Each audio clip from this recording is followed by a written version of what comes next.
बिस्मिल्लाहिर्रहमानिर्रहीम। अस्सलाम वालेकुम नादरीन, आप यूट्यूब चैनल देख रहे हैं। मैं इमरान खान हूँ। गज़ा में जंगबंदी के हवाले से अब तक की सबसे बड़ी खबर है जो 6 माह में नहीं हो पाया। अभी एक डेवलपमेंट है, लेकिन वो क्या है उसकी तफसीलात मैं आपके साथ शेयर ज़रूर करता हूँ। सबसे पहले एचईसन वाला इशू जो बहुत बढ़ता चला जा रहा है, उसमें कुछ नई मालूमात भी दाखिल हो गई हैं और ये मालूमात कहीं बाहर से नहीं आई, बल्कि वज़ीर आला पंजाब के अपने बहुत करीबी लोगों ने, यानी उनकी अपनी कैबिनेट के अंदर से एक खातून ने भांडा फोड़ दिया और पता नहीं मुलाजमत पक्की करने के चक्कर में लोग कहाँ से कहाँ पहुँच जाते हैं और शिकवे कर डाले कि एचईसन में जो मरीम नवाज़ को जाना था इससे पहले, आपको याद होगा मरीम नवाज़ जाना चाह रही थी एचईसन में, तो एचईसन में वहाँ पे नारेबाजी हो गई थी और सूरत हाल कैसी बन गई थी।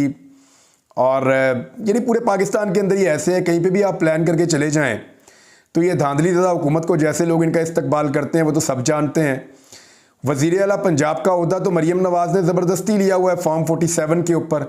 100 के करीब इनका जो एमपी है वो नीचे से निकल जाता है अगर थोड़ा सा भी फॉर्म 45 के मुताबिक फ़ैसला हो जाए तो ऐसी हुकूमत जिसको लोगों ने बनाया ही नहीं, ऐसी हुकूमत जिसको लोगों ने वोट ही नहीं दिया, जिसको लोग तस्लीम ही नहीं करते, वो मुँह उठा के अगर चले जाएँ मुख्तलिफ इलाकों में और जाकर अपनी मशहूरी के लिए वहाँ पर वीडियोज़ बनवाएँ, ऑडियोज़ बनवाएँ, तो लोग तो रद्द अमल देंगे ना। तो वो बच्चों ने, टीचर्स ने जो रद्द अमल दिया उसके ऊपर अब बहुत सीख पाते।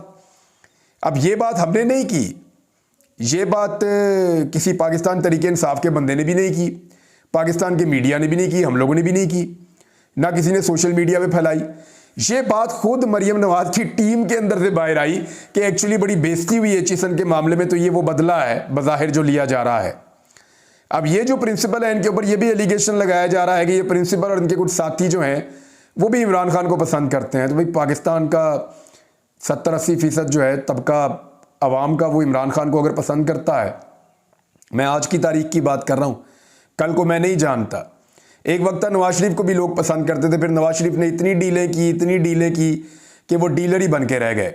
चौथी दफ़ा वज़ीर आज़म बनने के बाद जो है उनको पता चला कि वो तो अपनी दोनों सीटें हार गए हैं और फिर अब मुशीर वज़ीर आला पंजाब बने हुए हैं नवाज शरीफ साहब, और मुल्क से बाहर जाने का भी उनका भी इरादा है। मेरे ख्याल में आखिरी अशरे में निकल जाएंगे और उसके बाद फिर वो अपने असली मुल्क चले जाएंगे जहां बरतानिया है, फिर वहाँ पे शयान अली जाने और नवाज शरीफ जाने। जो तमाशा पहले हम देख रहे हैं इतने अरसे से, वही तमाशा दोबारा लंदन में लगना शुरू हो जाएगा।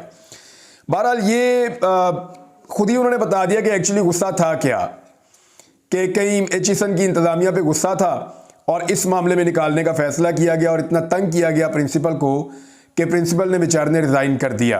एक तो कहानी ये है। दूसरा मामला ये है कि आहद चीमा के जो शहबाज शरीफ के बहुत करीबी आदमी हैं, उनके असासों के बारे में बड़ी डिटेल्स सहाफ़ी निकाल कर लाए हैं। राय साकिब ने तो एक पूरी की पूरी तफसील जो है वो कई मिनटों तक पढ़, तो वो जो बेशुमार असासे और कारोबार पाकिस्तान के अंदर और पाकिस्तान के बाहर बन गए हैं, जिन असासों को ना बताने की कीमत उन्होंने ये चुकाई थी कि वो वजारत तक छोड़ दी थी निगरान हुकूमत में, तो ये वो चीमा साहब हैं जो अपने बच्चों की फीस माफ़ी करवाना चाह रहे हैं। हद हो गई है कि इनको मुफ्त में कुछ भी मिले तो ये डकार जाएंगे। यानी कम से कम यहाँ पे तो इनको एहसास करना चाहिए था कि मेरे पास अरबों रुपया है, मैं अपने बच्चों की लाखों रुपए की फ़ीस क्यों नहीं अदा कर सकता। मैं अदा कर सकता हूँ। जितने असासे बताएं ये तो पूरे एचईसन की फ़ीसें अदा कर सकते हैं और लंबे अरसे तक सारे बच्चों की फ़ीसें दे सकते हैं, तो अपने 2 बच्चों की देने में इनको तकलीफ़ हो रही थी। बहरहाल अब शक इसी तरफ जा रहा है कि शायद एचईसन की इंतज़ामिया से बदला लिया गया मरीम नवाज़ साहिबा की उस बेइज्जती का, जहां एचईसन की इंतज़ामिया और स्टूडेंट्स ने मरीम नवाज़ के मुतवक्का दौरे के मौके के ऊपर जो रवैया अपनाया उन्होंने यानी अब मरीम नवाज़ कहीं भी चली जाएँ, अब PSL के मैचेस हो रहे थे, किसी दिन ले जाते इनको वहाँ ये सुन लेती कि नौजवान इनकी इज्जत क्या कर रहे हैं। कहीं पे भी ले जाएं, आप किसी भी ओपन जगह पे ले जाएं, अचानक ले जाएं जहाँ पे पाकिस्तान के आम लोग मौजूद हों, तो आपको आइडिया हो जाएगा कि इनके बारे में लोगों की राय क्या है। कोई मकबूलियत नहीं है, अवाम के अंदर इनकी कोई से नहीं है। हर जगह पे पहले अपने बंदे पहुंचाने पड़ते हैं, हर जगह पे पहले अपने लोगों को पहुंचाना पड़ता है और उनको पहुंचाने के बाद फिर ये वहाँ पे तशरीफ़ लेकर जाते हैं। तो इस तरह प्लान कर करके तो इन्होंने टाइम गुजारना है, जितना टाइम इनका है उतना ये ऐसे गुजार दें। दूसरी तरफ अब्दुल बासित साहब जो बहुत एक्सपर्ट हैं, तजर्बा भी है, इनके 2 ट्वीट्स हैं मेरे पास, मैं आपके सामने रख देता हूं। और इन्होंने ये ट्वीट फॉरेन पॉलिसी के हवाले से किए हैं। इसहाक डार साहब जो ब्लंडर्स मार रहे हैं, पहला ब्लंडर उनका मैंने रिपोर्ट भी किया था, मैंने आपको बताया था कि डार साहब ने बहुत बड़ी गलती कर दी है। ये पाकिस्तान के साबिक एम्बेसडर हैं अब्दुल बासित साहब, ये जर्मनी में रहे हैं, इंडिया में और दीगर कई और मुल्कों में रहे हैं, स्पोक्स पर्सन भी रहे हैं फॉरेन ऑफिस के, और बड़े मजबूत इंसान हैं फॉरेन रिलेशंस के हवाले से। एक तो इन्होंने जो पहला ट्वीट किया उसमें इन्होंने कहा कि भारत के साथ तजारत दोबारा खोलने के मामले पर फॉरेन मिनिस्टर इसहाक डार साहब को इतना गैर जिम्मेदार नहीं होना चाहिए था, वो कैसे इतने गैर जिम्मेदार हो गए, ये सवाल उठाया इन्होंने। फिर उन्होंने कहा कि ना उन्होंने काबीना के अंदर कोई मुशावरत की, जो बाकी वुज़रा हैं उनके साथ कैबिनेट में बैठ के मुशावरत होती है इतने बड़े मामले पे, वहाँ पे मुशावरत नहीं की। कोई बैनुल वजारती इजलास नहीं हो, अपनी वजारत के अंदर किसी किस्म की कोई मुशावरत नहीं की डार साहब ने, और उनके रिमार्क्स जो हैं वो बिल्कुल गलत वक्त पर थे और नाजायज़ रिमार्क्स थे, ये नहीं होने चाहिए थे, ये गलत किया उन्होंने। किसी से मशवरा नहीं किया, मुंह उठा के स्टेटमेंट जड़ दिया उन्होंने कि हम भारत के साथ तजारत करना चाहते हैं। और साथ ये भी कहा कि मुस्लिम लीग नून का जो इंतखाबी मंशूर है, इनका ये स्टेटमेंट उसके भी खिलाफ है डार साहब का। ये भी नहीं सोचा कि अपनी पार्टी भी ये नहीं चाह रही, काबीना भी ये नहीं चाह रही, फॉरेन ऑफिस में मुशावरत कर देता वो भी नहीं ये चाह रहे, और इस तरह का स्टेटमेंट देके ये डार साहब की पहली सफारती गलती, और इतनी जल्दी गलती करना कुछ अच्छा नहीं लगता कि पहले ही जाने नहीं किया। साथ अब देखें ना, उस मुल्क के अंदर ये बंदा एक दौर के अंदर जिला वतनी की ज़िंदगी गुजार रहा था, वहीं सड़कों पे फिरते रहते थे, उनको पता है इनकी बेचारों की प्रॉपर्टियां भी यहाँ पे हैं, औलाद भी यहाँ पे है, ये हमसे भाग के कहीं जा ही नहीं सकते। इनको तो 3rd क्लास का ऑफिसर लेने जाएगा तो ये उसके भी कदम चूमते हुए आ जाएंगे, उनको तो यही लगता है, क्योंकि इनके सारे स्टेक्स उस मुल्क के अंदर हैं। तो जिस मुल्क के अंदर आपके सारे स्टेक्स हैं, वो जानते हैं कि ये हमसे भाग के कहीं नहीं जा सकते, जब मर्जी इनसे हम जो मर्जी बात कर लेंगे। अब वो ये कहते हैं कि अगर डार साहब को जाना था ना, तो बिन बुलाए वहां पे नहीं जाना चाहिए था लंदन में, और मुलाकात की दरखास्त जो है वो नहीं करनी चाहिए थी। डार साहब ने खुद मुलाकात की दरखास्त भी की। अच्छा, मुलाकात तो नहीं हुई, आखिरकार दोनों ने टेलीफोन पर बात की है, और उन्होंने एंड में कहा कि बराए मेहरबानी डार साहब, पाकिस्तान को आप शर्मिंदा ना करवाएं। ये है जनाब जो फॉरेन ऑफिस के एक्सपर्ट हैं अब्दुल बासित साहब, उनका स्टेटमेंट मैंने आपके सामने रख दिया है। शहबाज शरीफ साहब ने अपने पैर कही, ये बात जो है वो ख्वाजा आसिफ ने कही, ये बात जो है वो अभी कही जावेद लतीफ़ ने, और दीगर बहुत सारे लोग ये बातें कर रहे हैं। आपको याद होगा जब नवाज शरीफ साहब वज़ीर आज़म नहीं बन रहे थे तो मुस्लिम लीग नून के कई लोग बैन डाल डाल के हिचकियों के साथ रो रहे थे, उनकी ऑडियोज़ सोशल मीडिया के ऊपर वायरल हो रही थी, हम यतीम हो गए, बर्बाद हो गए, तबाह हो गए। और भाई लोगों ने आपको वोट नहीं डाला, तो जब नवाज शरीफ को वोट ही नहीं पड़ेगा तो वज़ीर आज़म कैसे बनेगा? अब नवाज शरीफ के भाई के अंदर तो ये चीज़ है कि वो कुछ ना कुछ करके, ले दे करके, कंप्रोमाइज़ करके, हर किस्म की बात मान के वो वज़ीर आज़म बन गए। नवाज शरीफ जो है वो काबिल कबूल नहीं है, तो वो नहीं बने। अब मामला ये है कि पहले 20 दिन में शहबाज शरीफ ने 2 यू टर्न बहुत बड़े ले लिए हैं, और उनको लेने पड़ गए हैं। नौकरी की तो नखरा की। नंबर 1 ये किया है कि काबीना की जो एक तस्वीर कैसे चलाना है निज़ाम, ये मेरे कंट्रोल में रहेगा तो पावर मेरे पास रहेगी। तो हुआ क्या, फिर शहबाज शरीफ साहब को जब इतला पहुंची, हुक्म उनको पहुंचा, तो शहबाज शरीफ साहब ने फौरी तौर पे इसकी सरबराही छोड़ दी, और सरबराही छोड़ने के बाद इसकी सरबराही मोहम्मद औरंगज़ेब साहब को दे दी। मोहम्मद औरंगज़ेब साहब जो हैं वो एक टेक्नोक्रेट टाइप हैं, उनको जो है वो मईशत के मामला संभालने के लिए लाया गया है, और उनका शहबाज शरीफ से, नवाज शरीफ से या इस पार्टी के साथ किसी किस्म का कोई ताल्लुक नहीं है, ना उनका पीपल्स पार्टी से कोई ताल्लुक है, बस उनका मईशत के साथ ताल्लुक है। और ये इतने ताकतवर वज़ीर हैं कि शहबाज शरीफ साहब को इनकी जी हुजूरी करनी पड़ेगी। मोहसिन नकवी भी एक ऐसे वज़ीर हैं जिनकी शहबाज शरीफ साहब जी हुजूरी करेंगे, वो काबीना का हिस्सा तो ज़रूर होंगे लेकिन शहबाज शरीफ साहब के अंडर काम नहीं करेंगे। ये बात मुनीब फारूक ने भी कही, कुछ और लोगों ने भी कही, और बज़ाहिर दिखाई भी ऐसे ही देता है।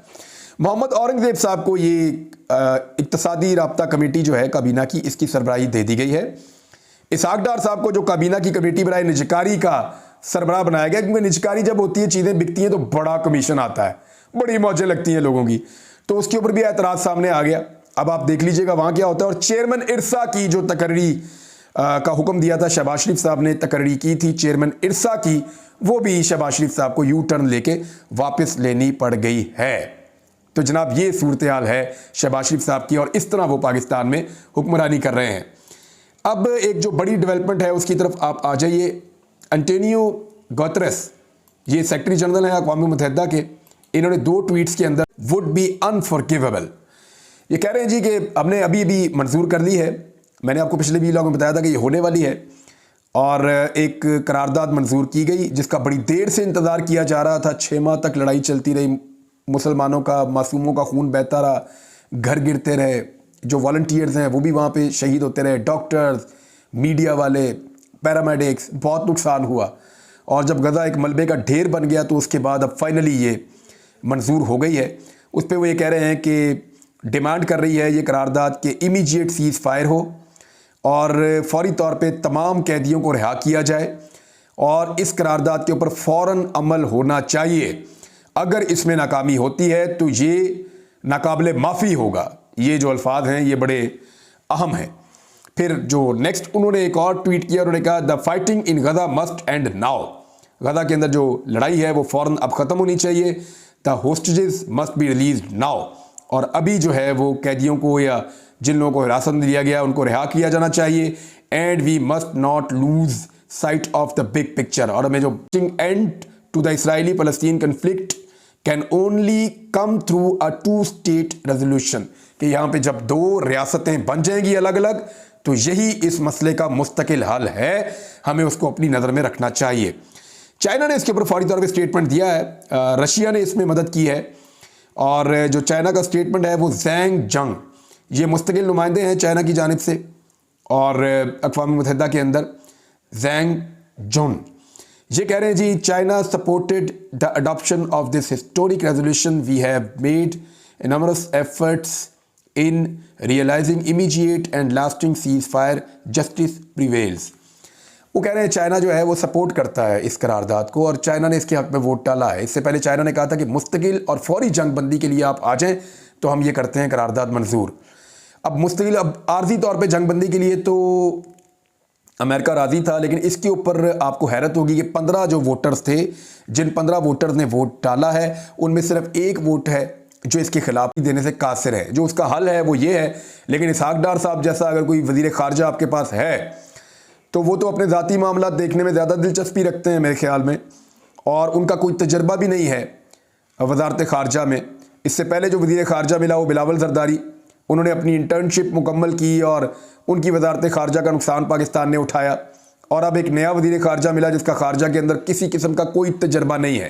पहले पाकिस्तान की मईशत को पूरी तरह लटा के तबाह कर दिया इसहाक डार साहब ने, और अब वो महकमा ख़ारजा के अंदर वज़ीर लगने के बाद ख़ारजी मामलात के अंदर अपने झंडे गाड़ रहे हैं। जो 2-3 चीज़ें उन्होंने की वो मैंने आपको बता दी हैं, बाकी चीज़ें भी आपके साथ शेयर करते जाएंगे। नवाज शरीफ साहब जल्द इंशाल्लाह ऐसा लगता है कि पाकिस्तान से बाहर चले जाएंगे और उन्हें जाना पड़ जाएगा, वो इसलिए कि यहाँ पे उनकी किसी किस्म की कोई दाल नहीं गल रही। अब नवाज शरीफ के जो बहुत करीबी लोग हैं ना, वो कुछ ऐसी बातें करना शुरू हो गए हैं कि जिससे ये जो हुकूमत अभी बनी है इसका एक पूरा हिस्सा ऐसा लगता है कि बज़ाहिर पाकिस्तान के इदारों के साथ टकराने की पॉलिसी में चला जाएगा।